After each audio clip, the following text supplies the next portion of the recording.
Sip.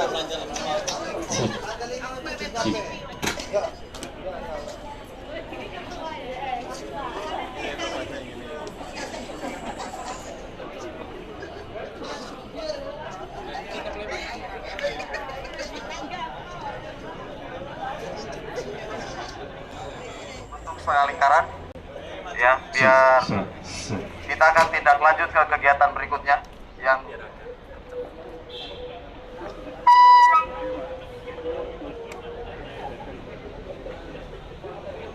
mohon yang peserta yang terlibat kegiatan evakuasi untuk merapat karena akan ada review dan petunjuk-petunjuk selanjutnya.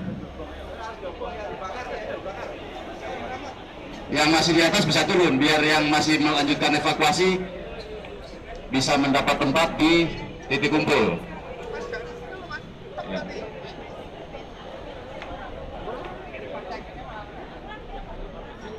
Mohon panitia yang posisi titik kumpul kalau memang sudah mengulas sedikit tentang kegiatan pada siang hari ini sebelum dilanjutkan kepada kegiatan pencegahan dan penanggulangan lewat pemadaman api awal. Mengulas sedikit tentang kegiatan yang baru saja kita laksanakan, yaitu terkait dengan pelaksanaan evakuasi. Ya, nanti akan ada penjelasan-penjelasan secara teknis dari tim kami, tapi intinya kita akan evaluasi juga sebagai pengetahuan dan pemahaman serta cara bertindak. Ya, karena yang namanya bencana kebakaran itu sejatinya adalah bencana masyarakat, sehingga kita harus memiliki upaya sistematis. Perlu saya tegaskan, yang namanya bencana kebakaran itu tidak dapat diprediksi. Ya, sekali lagi tidak dapat diprediksi. Mungkin ada ibu bapak yang bisa memprediksi, Pak Daniel nanti jam 3 siang akan ada kebakaran di tempat tertentu. Ada nggak? Ada nggak? Tidak ada, ya. Jadi perlu diingat bahwa yang namanya bencana kebakaran itu adalah bencana yang tidak bisa kita prediksi, ya. Tidak bisa kita prediksi. Dan dia bisa dan dapat menimpa siapapun dan juga bisa terjadi di struktur bangunan apapun, ya. Jadi ini perlu kita garis bawahi bersama, ya. Jadi kenapa kemudian kita ditugaskan, terutama bagi bapak ibu yang bekerja atau menghuni gedung-gedung bertingkat. Selama ini kalau di Indonesia yang namanya kebakaran itu masih dianggap sebagai sebuah musibah. Kenapa sebagai sebuah musibah? Karena sering dan selalu menimbulkan kerugian material yang sangat besar, bahkan juga korban nyawa, korban jiwa. Mohon untuk evaluasi ini bisa diperhatikan, ya. Mohon maaf kami tidak bisa memvisualisasikan video-video daripada kasus-kasus kebakaran karena memang kita ada di outdoor. Mudah-mudahan nanti kalau diperkenankan oleh pengelola gedung ke depan akan ada penyuluhan-penyuluhan lanjut. Jadi saya ulangi lagi bahwa kebakaran itu bisa menimpa siapapun, tidak peduli siapa dia, tidak peduli itu bangunan apapun. Kejadiannya begitu cepat. Ya, kalau di kategori daya menjalarnya api itu bisa cepat, bisa perlahan. Yang perlu kami sampaikan bahwa secara sporadis bisa cepat, misalnya itu bom meledak, ya, atau kasus-kasus yang memang disengaja sehingga api langsung begitu cepat berkobar. Yang perlu saya garis bawahi adalah perlahan. Perlahan itu api bisa meluluhlantakan sebuah bangunan gedung bertingkat secara perlahan hanya dalam waktu 1-10 menit. Itu perlahan, Pak. Ya, monggo silakan Ibu Bapak bisa lihat kasus-kasus kebakaran yang terjadi di Kota Semarang yang sangat cepat menghanguskan bahkan menimbulkan kerugian material yang sangat besar. Jadi kalau ada istilah, kalau mungkin Bapak Ibu pernah mendengar api kecil menjadi kawan, api besar menjadi lawan, itu sudah tidak berlaku. Ya. Sekecil apapun api, kalau itu tidak kita kehendaki, terjadi di tempat yang tidak kita inginkan dan tidak bermanfaat, itu sudah dikategorikan kebakaran. Saya lihat tadi evakuasi sambil ada yang main jet-jet. Ya. Ada juga yang ketawa-ketawa. Bahkan ada juga yang sambil merokok gitu loh. Orang Indonesia itu lucu memang ya gitu.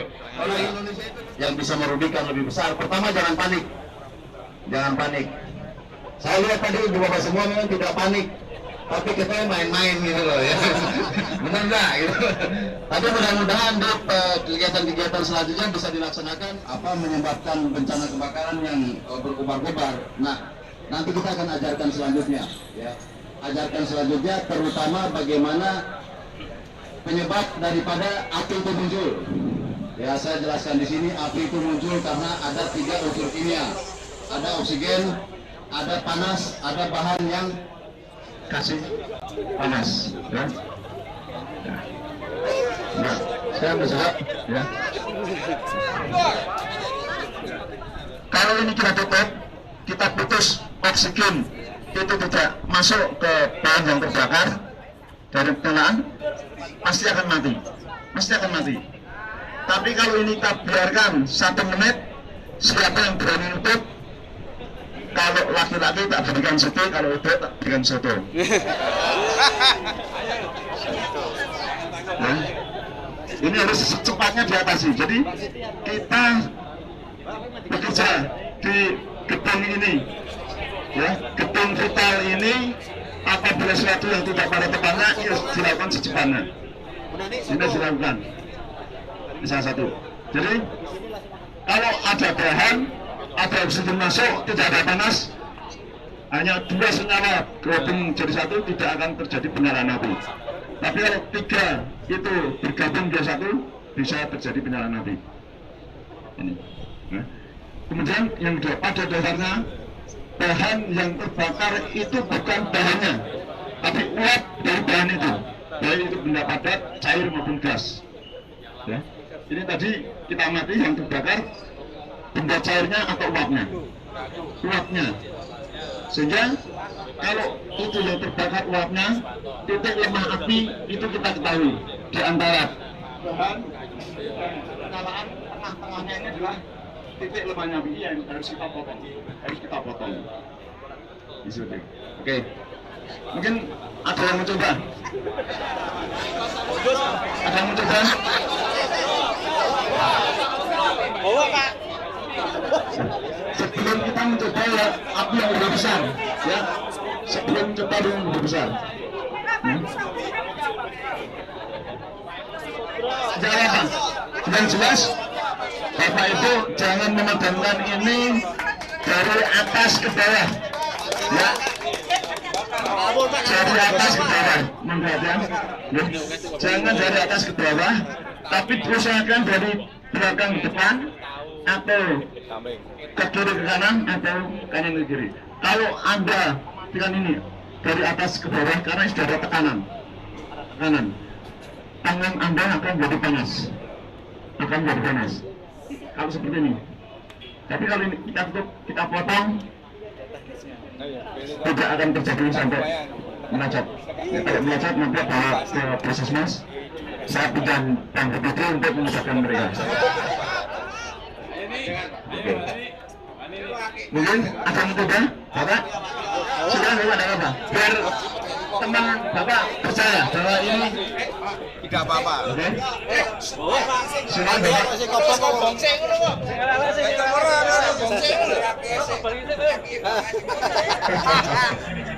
Kalau ada api jimat keras yang bisa memadamkan api, tolong tunjukkan saya, biar pemadam tidak beli mobil tusuk beli api atau beli keris. Ya, tidak ada. Oke.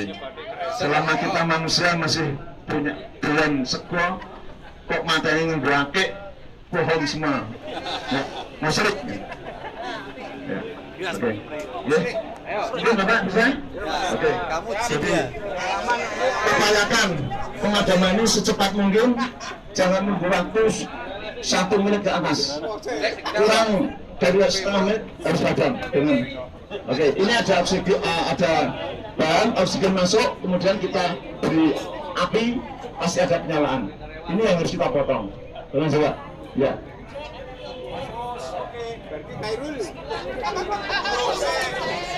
Oke, cukup. Ya. Cukup, Pak. Panas bukan, Pak? Enggak. Kalau ibu masih kurang percaya, bisa mencoba. Ayo Bu Nani, Bisa, Bu Nani. Ayo. Maksudnya ibu?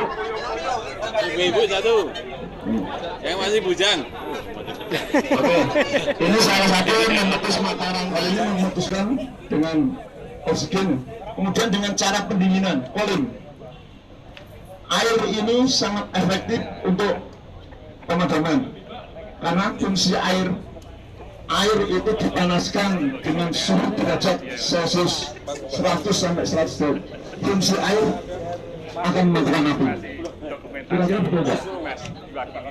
Air dipanaskan dengan suhu derajat 100, fungsi air pasti akan mematikan api. Ini kehebatan air. Kemudian yang ketiga, pemadaman dengan cara diurai, dipisahkan benda-bendanya, kemudian untuk memperkecil oksigen kepada benda itu yang terbakar biar terurai tercerap. Tiga ini yang bisa untuk mengantisipasi apabila terjadi kebakaran. Mohon maaf, tidak sedikit tempat panjenengan bekerja ini dilengkapi dengan proteksi kebakaran yang cukup lengkap. Hidran atau bisa dilihat sprinkler manajemen penanggulangan kebakaran gedung itu tidak diterapkan sehingga habis. Yang pertama, proteksi kebakaran itu data kesenangan alarm. Saya yakin ya. Kebakaran yang terjadi, mungkin kalau di sini ada teman-teman yang menggunakan fasilitas kompor untuk memasak ya. Utama Itu bagian dapur utamanya ya. Ini yang dilakukan. Yang pertama, kondisi kompor, kondisi tabung ya, kondisi selang itu harus diperhatikan karena rangkaian tempat memasak kita itu yang pertama ada LPG, betul ya, kemudian selang, regulator, dan kompor itu sendiri. Kejadian kebakaran yang diakibatkan oleh dapur kita di mana tempat memasak yang menjadi sumber berita pasti tabung meledak, pasti tabung meledak. Sekarang saya tanya pada ibu bapak, siapa di antara sekian banyak yang pernah melihat tabung LPG itu meledak?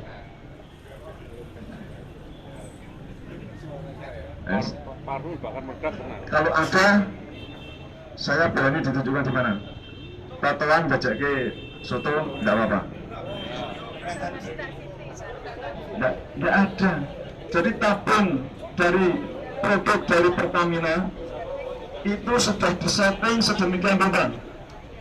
Tabung LPG dari Pertamina, mohon maaf, itu sudah diukur tekanannya. Itu berukuran tekanan bisa sampai 10 bar ke atas. 10 bar ke atas.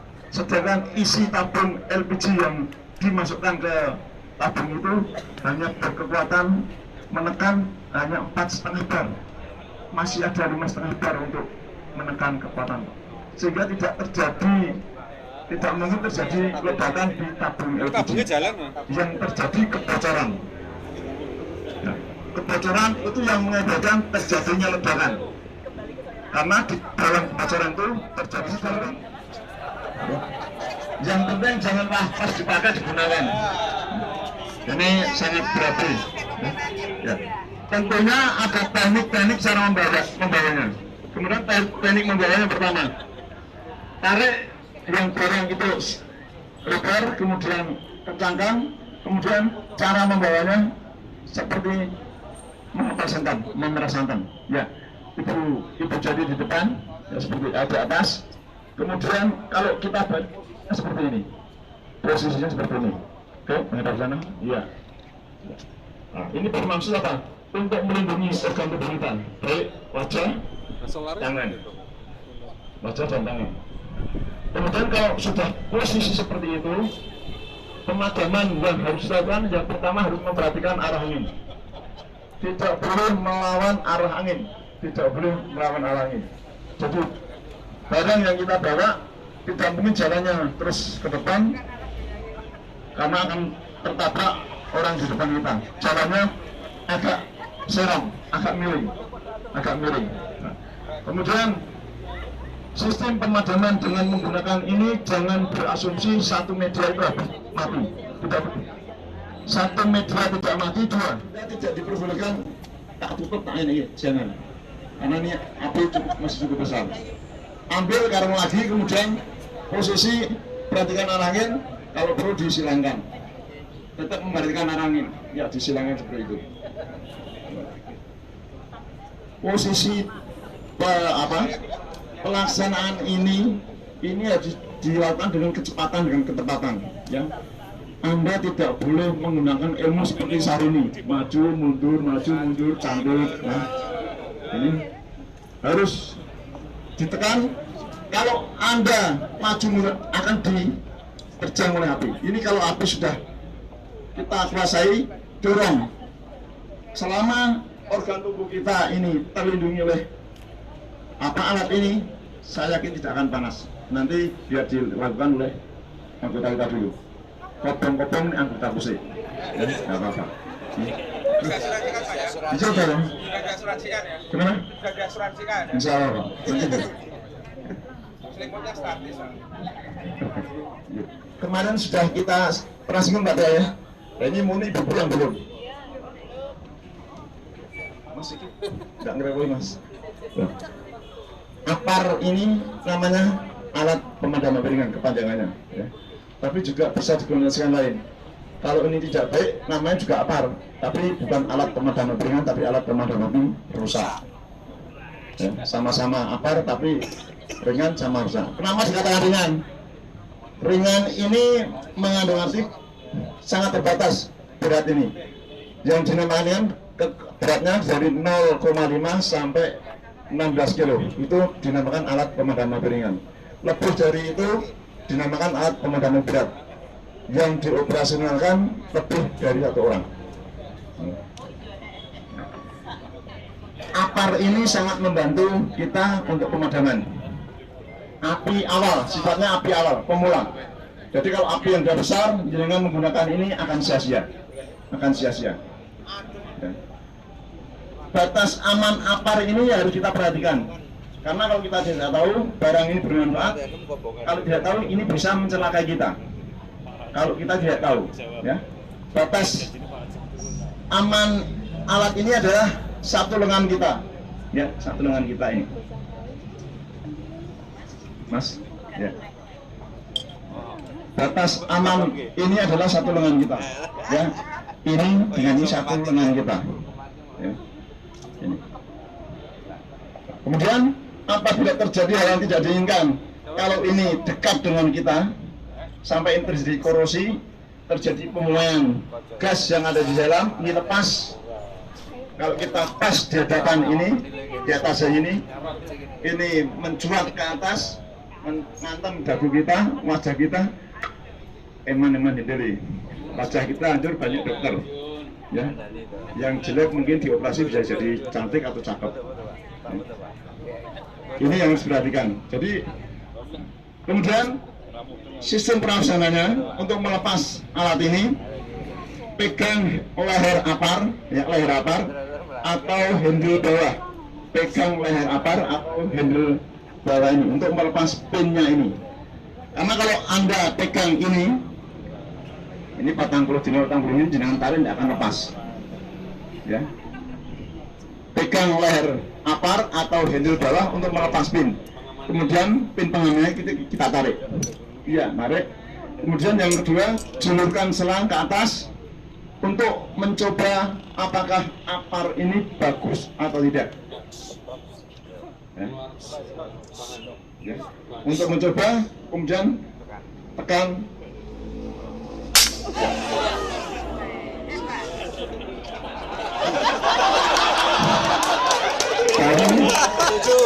Lagi. Dari segi Lagi. Ada kalau melihat apar di sana. Jadi kalau kita ke Pak Joko meneh. kemungkinan pertama model sudah terjadi mengkristal. Yang kedua, tekanan ini sudah habis dan barang ini dipakai sekali habis. Karyawan beli nanti. rating waktunya bukan hitungan menit tapi detik. 20 detik sampai 25 detik barang ini dipakai habis. Dan cara pengoperasiannya tidak perlu seperti orang doser, cerit mantap ya, cerit mantap. Harus sekali tembak, ya, sekali tembak harus jos, ya biar aja, jos. Kemudian yang kedua perhatikan, ini juga sama seperti misalnya, tidak boleh melawan arah angin, tidak boleh melawan arah angin. Kalau itu minyak di dalam bejana, tadi saya sampaikan, kelemahan api itu adalah di antara bahan dan uapnya yang terbakar. Ini harus kita potong. Jangan ditembakkan ke benda cairnya. Kalau di lantai, perhatikan arah angin. Perhatikan arah angin, sapu yang api yang paling kecil dulu.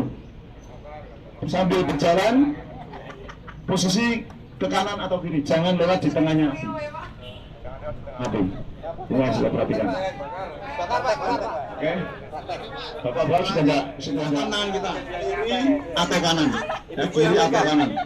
Kemudian cara megang selangnya tidak dipegang di pangkal, tidak, tapi dipegang di ujung. Kalau Anda pegangnya di pangkal ini dengan tekanan cukup tinggi, ini akan terjadi tekanan seperti ini, ya, tidak akan tepat sasaran. Oke. Ya. Sekarang kita mau praktek.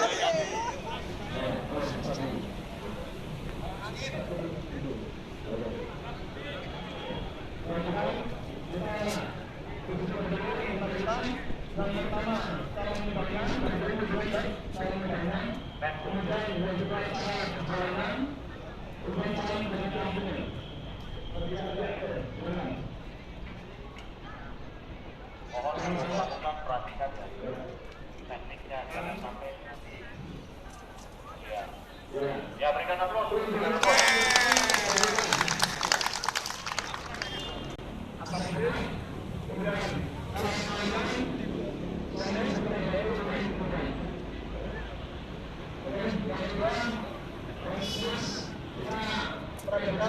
Cara yang salah.